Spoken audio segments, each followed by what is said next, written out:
ఒకసారి ఎన్నికల ఫలితాలను కూడా మనం విశ్లేషించుకోవాల్సిన అవసరం ఉండదు. ప్రధానంగా మనకు చిలుకూరు మండలంలో ఒకసారి ఓట్ల సరళిని చూస్తే చిలుకూరు మండలంలో 16,000 మెజారిటీ మనకు వచ్చింది. వేరే మండలంలో 1620 ఓట్ల మెజారిటీ వచ్చింది. రంగసాగర్ మండలంలో 3,216 ఓట్ల మెజారిటీ వచ్చింది. గన్పూర్ మండలంలో 2,656 ఓట్ల మెజారిటీ వచ్చింది. రంగాపేట మండలంలో 780 దాదాపు 800 ఓట్ల మైనస్ వచ్చింది. లింగారెడ్డి మండలంలో 325 ఓట్లు తక్కువగా వచ్చినాయి. జతరేయ మండలంలో 1136 ఓట్లు మనకు అధికంగా వచ్చాయి. ఐదవూరు మండలంలో ఉన్న వెంకటాపూర్ గన్నెపల్లి 2 గ్రామాలలో 600 ఓట్లు తక్కువ వచ్చినాయి. అదేవిధంగా కాజపేట మండలంలోని రాంపూర్లో 470 ఓట్లు తక్కువ వచ్చినాయి. ఉనికి చెల్లెల్లో కూడా మనకు ఓట్లు తక్కువ వచ్చినాయి. ఓవరాల్ గా మనకు 8,030 ఓట్ల మెజారిటీతో మనం గెలుపొందడం జరిగింది అని చెప్పి సందర్భంగా నేను మీకు తెలియజేస్తున్నాను. ప్రధానంగా ఒక్కసారి మనము మండలాల వారీగా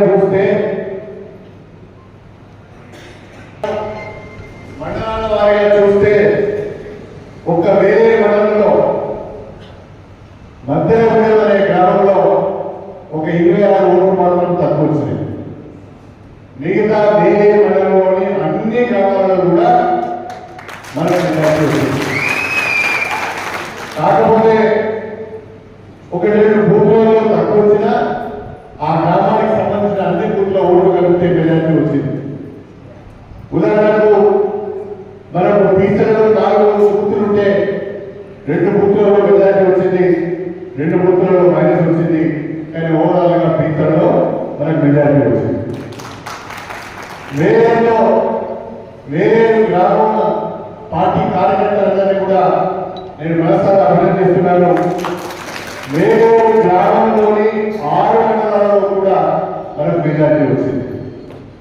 అదేవిధంగా సాగపల్లిలో మెజారిటీ వచ్చింది, కమ్మరిపేటలో మెజారిటీ వచ్చింది, మల్లికోవలో మెజారిటీ వచ్చింది, గుళ్ళ సాగర్లో మెజారిటీ వచ్చింది, సోడశపల్లిలో కూడా కొంచెం మెజారిటీ వచ్చింది.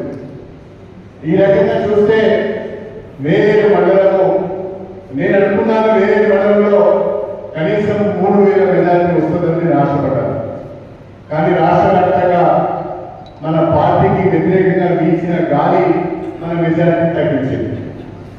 ఈరోజు 3,000 బదులుగా దాదాపు 1,620 ఓట్ల మెజారిటీ వచ్చింది. వేరేరు మండలంలోని ప్రతి గ్రామంలో ఉన్న ప్రతి కార్యకర్త కూడా నేను చేతులెత్తి నమస్కారం చేస్తున్నాను. మీ అందరికీ హృదయపూర్వకంగా నా కృతజ్ఞతలు తెలియజేసుకుంటున్నాను. అదేవిధంగా ధర్మసాగర్ మండలానికి సంబంధించినంత వరకు మనకు ముప్పారం గ్రామంలో మైనస్ వచ్చింది. 2 బూత్లలో ప్లస్ వచ్చినాము, 2 బూత్లలో మైనస్ వచ్చినాము. ఓవరాల్ గా ముప్పారంలో మైనస్ లో ఉన్నాం.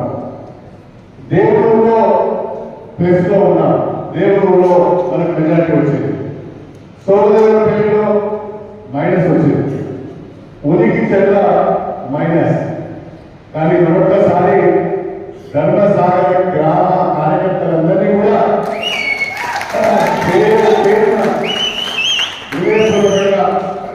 నమస్కారాలు తెలియజేసుకుంటున్నాను. ధర్మసాగర్ మండలం, ధర్మసాగర్ గ్రామం ఇంత బ్రహ్మాండంగా పెర్ఫార్మెన్స్ చేస్తుందని నేను అనుకోలేదు. ధర్మసాగర్ గ్రామంలో దాదాపు 1, 2, 3, 4, 5, 6, 7, 8, 9 బూత్లో కాదు 7 బూత్లలో మనకు మెజారిటీ వచ్చింది. 1-2 బూత్లలో మాత్రమే మైనస్ వచ్చింది.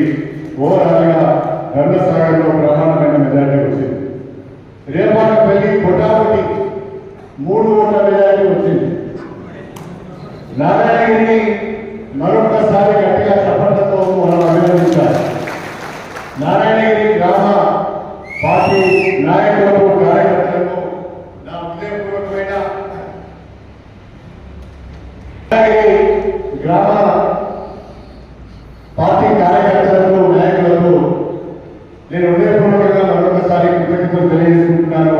బ్రహ్మాండమైన మెజార్టీ నారాయణగిరిలో వచ్చింది. దాదాపు 600 పైసీట్ మెజార్టీ నారాయణగిరిలో వచ్చింది. తాటికాయ చాలా బాగా చేశారు. దాదాపు 450 ఓట్ల మెజార్టీ తాటికాయ గ్రామంలో 2 బూత్లలో వచ్చింది. రాయవరం చిన్న గ్రామమైన 260 ఓట్ల మెజార్టీ వచ్చింది. జానకిపురం 150 ఓట్ల మెజార్టీ వచ్చింది. ఎల్కుర్తి 220 ఓట్ల మెజార్టీ వచ్చింది. సాయిపేట చాలా బాగా చేశారు. 297 ఓట్ల మెజార్టీ సాయిపేటలో వచ్చింది. క్యాటంపల్లికి మరొకసారి కూడా చప్పట్లు కొట్టారు. క్యాటంపల్లిలో 344 ఓట్ల మెజార్టీ వచ్చింది. పెద్దపల్లి వచ్చే వరకు 1, 2, 3 బూతులలో ప్లస్ ఉన్నాము. 1, 2, 3 బూతులలో మైనస్ ఉన్నాము. ఓవరాల్ గా కొంచెం ప్లస్ పెద్దపల్లిలో వచ్చింది. మైనస్ లో పోలేదు. ఓటాగా కొంచెం ప్లస్ పెద్దపల్లిలో వచ్చింది. మలక్పల్లిలో మైనస్ లో వెళ్ళారు. ధర్మాపూర్లో ప్లస్ వచ్చింది. ఒక 65 ఓట్లు ధర్మాపూర్లో ప్లస్ వచ్చింది. ఈ రకంగా ఈ పాత ధర్మసాగర్ మండలం అంటే ఆనాటి ధర్మసాగర్ మండలం, ప్రస్తుతం ఉన్న ధర్మసాగర్, వేలేరు, రాంపూరు, ఉరికిచెర్ల ఇవన్నీ కూడా పాత ధర్మసాగర్ మండలం కింద ఉండేవి. వీటన్నింటిలో కలుపుకొని చూస్తే 4800 ఓట్లు మనకు మెజార్టీ వస్తే, రాంపూర్ ఉరికిచెర్లలో వచ్చిన మైనస్ కనుక తీసేస్తే పాత ధర్మసాగర్ మండలం 4200 మెజార్టీ ఇచ్చి ఒక వార్త చెప్పాలి అంటే నాకు వచ్చిన మెజార్టీలో ఎక్కువ మెజార్టీ 200 నుంచి వచ్చింది. పాత ధర్మసాగర్ నుంచి వచ్చింది. అందుకు మీ అందరికీ కూడా చేతి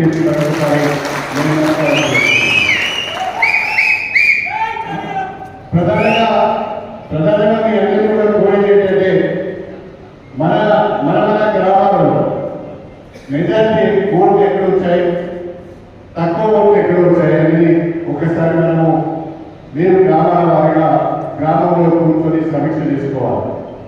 రెండవది, ఏ కులాలు, ఏ వర్గాలు, ఏ వాడలు మనకు వ్యతిరేకంగా పనిచేస్తాయి, మనకు వ్యతిరేకంగా ఓటేస్తాయో కూడా ఒకసారి సమీక్ష చేసుకోవాలి.